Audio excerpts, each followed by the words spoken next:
how would you compare Oklahoma State from last year to this year? I mean, a lot of similarities. You're talking about a really dangerous offense with multiple formations and motions and shifts.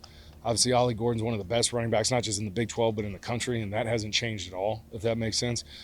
So they're definitely a team you do not look at their record because they have the ability. You watch that BYU game, you watch good parts of that Baylor game. They have the ability to score and score with multiple different guys. So we're really focused on just being the best version of us and doing what we need to do, control what we control. But it's a very dangerous offense.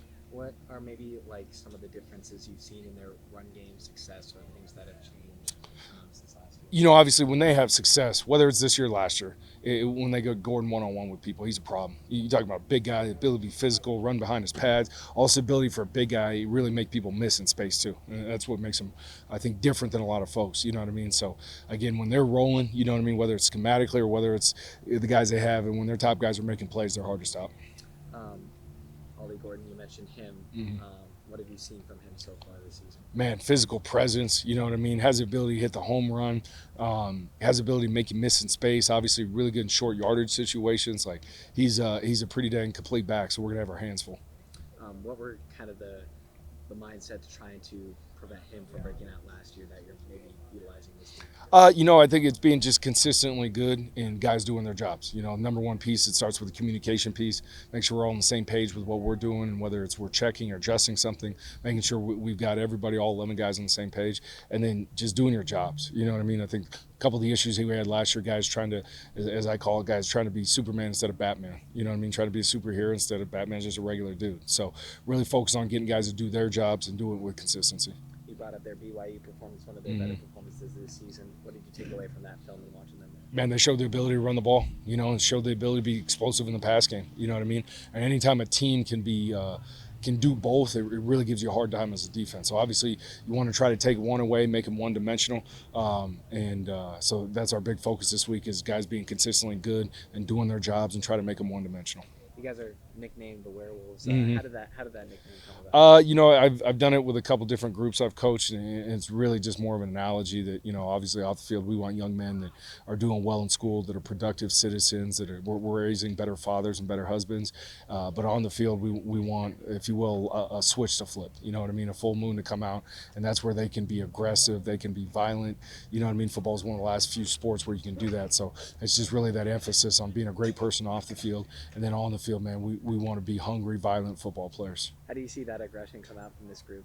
It's fun because if you know these guys personally, they're great guys off the field, just as people.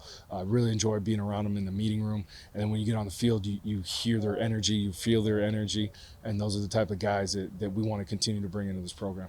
Um, how would you say like they kind of flip the switch in game? What do you like kind of see about them physically, their mental approach? I'd say what they do a good job of. Obviously a game's going to bring a different energy and mindset to everybody. You know what I mean? I think what's really really cool about watching them is just their focus, like within the game, whether things are going really well or they're not. You know what I mean? Those guys are pretty calm, they're pretty consistent, and that's what I really appreciate as a coach. We talk through a lot of different adjustments and things that are occurring, and it's not a group of emotional guys. Does that make sense? Which I like. You know what I mean? They don't get too high, don't get too low. They play with passion and enthusiasm. Communication comes with chemistry. How do you say this team is, close knit? I think they really care about each other. I think they're excited when other people make plays. You know what I mean? I think that's one of the biggest differences that I've seen is these guys are really fired up when other people, whether it's on defense, offense, special teams, make plays. You know what I mean? And that comes with a lot of time and effort in the offseason about getting these guys together outside of football, whether it's doing competitive things, whether it's going to eat, whether, you know what I mean, just getting to know each other and know each other's stories outside of football, I think has really made a big difference. What would you say are some of the strongest characteristics of this linebacker? They love football, number one. And these guys they appreciate and are willing to put in the hard work into the process every single week. You know what I mean? And that starts with their nutrition, their hydration, their eating habits, their film study, not just with me, but the extra things they do, what they do workout wise, how they come out to practice. Like, I really think this group really approaches the process. And if there is an issue, I think they really do a good job of taking critique and coaching, you know what I mean, and getting better from it. Adding a couple of Division One transfers like Zyrus and Keyshawn, how do you say that elevated the room and filling some of those voids, especially with Trey? Yeah, I think one of the best things that any coach can bring, whether it's through high school recruiting, whether through the transfer portal or junior college players, is bringing competition. You know, iron sharpens iron, and the more guys that you have that buy into that process, that buy into your culture, you know, Coach Dillingham and Coach Ward done an unbelievable job laying a foundation and what they want, you know, from a team and defensive standpoint. And then it's finding the guys that want to fit into that and they want to compete their butts off every single day, because the biggest motivating factor to players is playing time. And the guys that compete stay hungry. They get better every day. They practice with a sense of urgency, and you see that show up in the games. That hunger has especially been in a guy like Caleb McCullough. How do Yeah. you see his success? Well, you know, it's just awesome to see, you know, stories like that are rare in this day and age. And a guy that stayed through a lot of adversity, you know what I mean, and really has gotten better from it and embraced the competition, and you see him getting better and better. And then you see it's cool to see the other guys in the group really embrace that and appreciate, you know, what he brings, not just as a player, but, you know, in the locker room and as a person. So I'm really happy for Caleb. You know what I mean? But the cool part about it, like if you went back to his high school, the same things that we see here at Arizona State, you see at his high school. You know, he's been that person. Big credit to his parents and how they raised him and the values they've instilled in him. Is there anything on this group that you would say, like, what do you think are like the scariest aspects of this group? What makes this group invoke fear in opposing offenses? I would say the number one part is the depth we have in the group.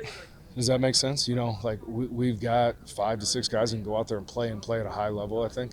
And I think these guys play with a relentless effort and passion and enthusiasm. So you're going to see it doesn't really matter who's out there. There's going to be a standard and expectation of how hard they play and the way they communicate and the effort that they do it with. And so I appreciate that about those guys. Seems like a lot of the strong leaders on this team are within this room. Mm. How would you speak to their leadership characteristics? Well, I'd say just whether it was via what we looked at last year in recruiting and losing Trey and what we wanted to continue to add, I think that's the development piece about some of the other guys that have been here. You know what I mean? Is they felt more comfortable, they've taken more ownership. So I think it's a combination of those things. I know definitely when we looked in recruiting, you're trying to add those type of personalities. You know what I mean? And that's not always vocally rah guys, but it's about guys that are going to consistently do the right things, you know, and live the right way and really bring people along with them as they do it.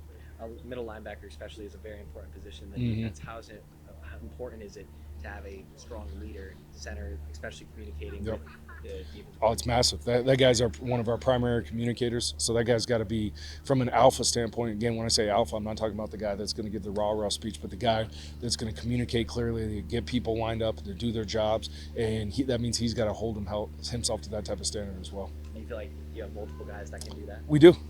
You know, and we got to continue to push that and continue to challenge those guys to get better and better at what they do. But certainly appreciate those guys that are there and got to keep coaching the rest.